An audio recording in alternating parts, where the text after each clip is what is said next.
Boop. Happy Wednesday. Today is Wednesday, February the 9th, 2002. Today's daily Bible readings come to us from Psalm 115, Isaiah 8, 1 through 15, and then Luke 5, 27 through 32. I'm going to take a look at Isaiah 8, 1 through 15 and talk about what everybody was so frightened of. Isaiah lived in a time where people were pretty paranoid and pretty frightened. And so they saw, conspiracies left and right and like, oh, this group's after us and this group's after us.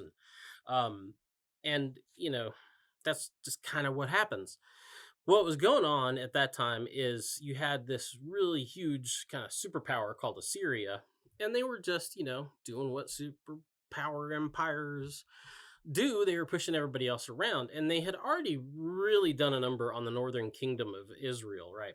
Because this is the divided kingdom time. You have northern kingdom of Israel, southern kingdom of Judah or Judea, and Israel had been pretty much decimated by them. But the two kind of little remaining kingdoms that were like left over had approached Judah and asked them to ally with them and go up against Assyria.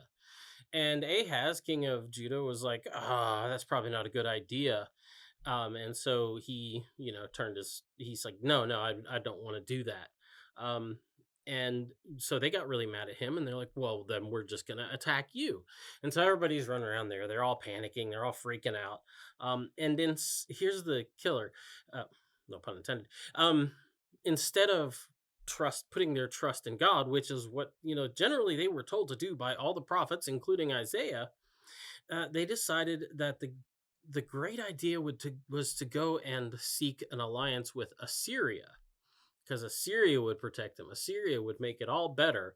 And Assyria would, take care of them against these two other little podunk leftover remnants of the northern kingdom of Israel.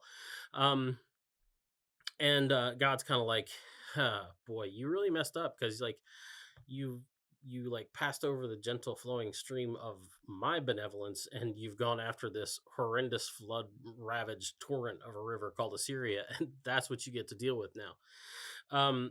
And so that's what was going on. Everybody was all panicky and all freaking out, and in the eyes of the king and his people, all of his allies, when Isaiah comes with this word of, no, trust in God, don't trust the king of Assyria, this is a bad idea, this is a bad move.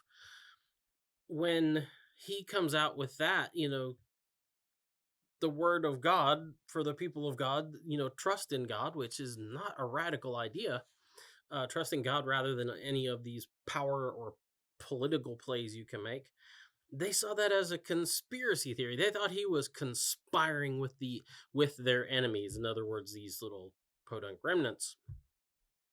And so, in their view, is that he's in a conspiracy himself. And God's response to Isaiah and these other faithful people with him, the other prophets who were doing his will and carrying his word out to the king and to the people, was, don't call a conspiracy what they call a conspiracy, because they don't know what they're talking about. And his words of reassurance was that God will become, for those who fear him and trust in him, a great stone of refuge, a stone you can kind of hide yourself up against and get out of the way of troubles. You can trust on him as a stone of refuge against your enemies. And then he says this, he says, but for those who don't fear me and put their trust in other people, i.e. foreign powers and Assyria and all these other people who look like, the real strong man and they look real good on camera, that kind of stuff. For all those people who put their trust and faith in them, he said, I'm going to become a snare and a stumbling block to them. So anyway, that's the DBR for today. Get out, enjoy the day, and we'll be back tomorrow. Talk to you later. Boop.